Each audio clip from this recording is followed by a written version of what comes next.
ഒരു ഓർഡർ നമ്മുടെ കേക്ക് കഴിച്ചിഷ്ടപ്പെട്ടിട്ട് പിന്നെയും കിട്ടിയ ഒരു ഓർഡറാണ്. ഇത് റിച്ച് ആയിട്ടുള്ള ഒരു ചോക്ലേറ്റ് ആൻഡ് ഡേറ്റ്സ് കേക്ക് ആണ്. ഇത് നമ്മൾ ഫില്ല് ചെയ്യാൻ വേണ്ടിയിട്ട് 2 ടൈപ്പ് ഓഫ് ഗനാഷ് ആണ് യൂസ് ചെയ്തത്. ഈ കേക്കിന്റെ സ്പഞ്ച് തന്നെ ഭയങ്കര റിച്ച് ആണ്. കുറെ ഡേറ്റ്സും ചോക്ലേറ്റ്സ് ഒക്കെ വെച്ചിട്ട് ചെയ്ത ഒരു സ്പഞ്ച്. ഇതിൽ ഞാൻ ഫില്ലിങ്സ് ആയിട്ട് ക്രഷ് ചെയ്ത ആൽമണ്ട്സ് ആണ് ഇട്ട് കൊടുക്കുന്നത്. അങ്ങനെ അധികം ഒന്നും ഇട്ട് കൊടുക്കുന്നില്ല, കാരണം നമുക്ക് ഇതിൽ എടുത്ത് നിൽക്കേണ്ട ടേസ്റ്റ് ആ ഡേറ്റ്സിന്റെയും ചോക്ലേറ്റിന്റെയും ആണ്. ഇത് 1 kg 3 ലെയേഴ്സ് വരുന്ന ഒരു കേക്ക് ആണ്. ഈ കേക്ക് ഫസ്റ്റ് ടൈം ചെയ്തു കൊടുത്തപ്പോൾ എനിക്ക് ഒരുപാട് കോംപ്ലിമെന്റ്സ് കിട്ടിയിട്ടുണ്ടായിരുന്നു. കോംപ്ലിമെന്റ്സ് കിട്ടുമ്പോഴാണല്ലോ നമുക്ക് പിന്നെയും ചെയ്യാനുള്ള ഒരു പ്രചോദനം കിട്ടുന്നത്.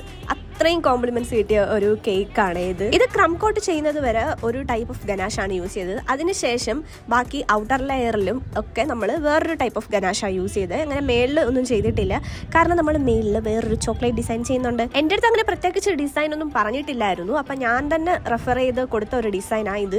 അങ്ങനെ 2 സ്ട്രോബെറി വെച്ചപ്പോഴത്തേനും എനിക്ക് അങ്ങ് വലിയ സാറ്റിസ്ഫാക്ഷൻ കിട്ടിയില്ല. അപ്പം ഞാൻ കുറച്ച് ഗോൾഡൻ ഷുഗർ ബീറ്റ്സും കൂടെ ഇട്ട് കൊടുത്തിട്ടുണ്ട്.